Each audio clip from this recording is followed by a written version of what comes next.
আসসালামু আলাইকুম প্রিয় ফুটবল ফ্যান্স। আপনারা নিশ্চয়ই জানেন যে লিওনেল স্কালোনি যে প্রাথমিক একটা স্কোয়াড ঘোষণা করেছেন সেটার পরে আর্জেন্টাইন ইয়াংস্টার প্লেয়ারদেরকে যাদেরকে আসলে প্রথমবারের মতো রেখেছেন তাদেরকে ঘিরে আলোচনা করছি, আমার ব্যক্তিগত মন্তব্য এবং বেশ কয়েকটা জায়গা থেকে প্লেয়ার অ্যানালাইসিস করারও চেষ্টা করছি। আজকের এই ভিডিওতে আর্জেন্টিনার জনপ্রিয় একটা প্ল্যাটফর্ম টিওয়াইসি স্পোর্টস এই ইয়াংস্টার 5জন প্লেয়ার সম্পর্কে আসলে কী বলছে এবং কোন কোন গ্রাউন্ড থেকে আসলে সিলেকশনটা করা হয়েছে সেটা সম্পর্কে আলাদা করে একটা ভিডিও দিচ্ছি। টিওয়াইসি স্পোর্টসকে আরও একবার সোর্স হিসেবে মেনশন করলাম। প্রথমত ক্লাউদিও অ্যাচিবেরি প্রথমবারের মতো আর্জেন্টিনা জাতীয় দলের প্রাথমিক একটা দলে এসেছেন এবং হয়তোবা এটার মাধ্যমে জাতীয় দলে আসার রাস্তাটাও কিন্তু ওপেন হয়ে গেল। অনেকের মনের মধ্যে একটু ডাউট আছে যে ক্লাউদিও অ্যাচিবেরি এখনও ম্যানচেস্টার সিটির জার্সিতে খেলাটা শুরু করেননি, এই অবস্থায় তাকে আসলে জাতীয় দলে আশেপাশে রাখাটা উচিত ছিল কিনা, কারণ এখনও ডেভেলপমেন্টের যথেষ্ট সুযোগ আছে।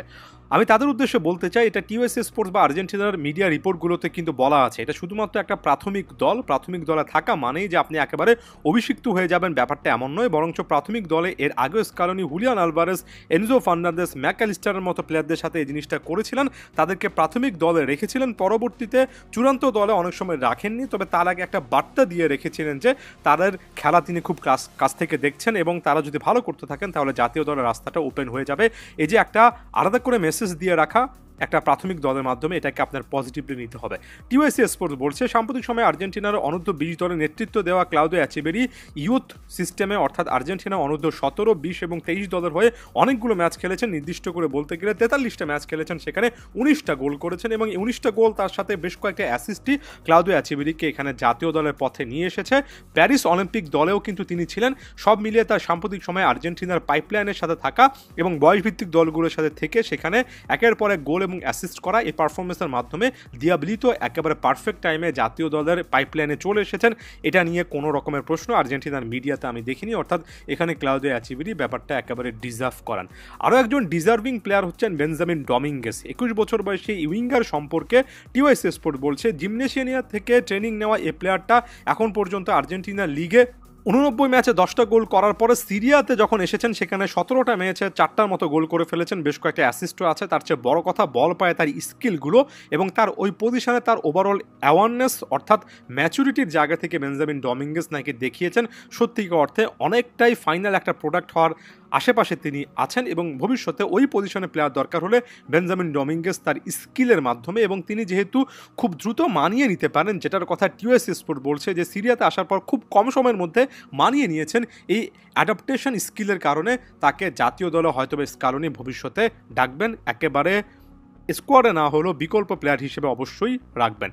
অন্যদিকে সান্তিয়াগো ক্যাস্ট্রো বোলোনার এই প্লেয়ার অর্থাৎ বেনজামিন ডমিঙ্গেসের ক্লাবের প্লেয়ার, এ সম্পর্কে বা এই প্লেয়ারটা সম্পর্কে বলতে গিয়ে টিওএসসি স্পোর্টস একেবারে ক্লিয়ারলি বলেছে যে সিরিয়াতে এই প্লেয়ারটার নাকি একটা সুনাম আছে এবং সিরিয়া এমন একটা লিগ যেখানে আসলে আপনি খুব একটা বেশি গোল স্কোরিং স্ট্রাইকার কিন্তু সেভাবে পাবেন না, অন্যান্য কম্পেয়ার করলে একটু কম গোল এখানে স্কোর হয়, তবে তিনি তার জায়গা থেকে নাকি আসলে সিরিয়ার মতো একটা লিগে সে চ্যালেঞ্জটা নিয়েছেন এবং আলাদা করে ইয়াং ট্যালেন্টেড স্ট্রাইকারের মধ্যে তার একটা নাম হয়েছে। অলরেডি 10টার মতো গোল বোলোনার জার্সিতে করে ফেলেছেন, বেশ কয়েকটা অ্যাসিস্টও আছে।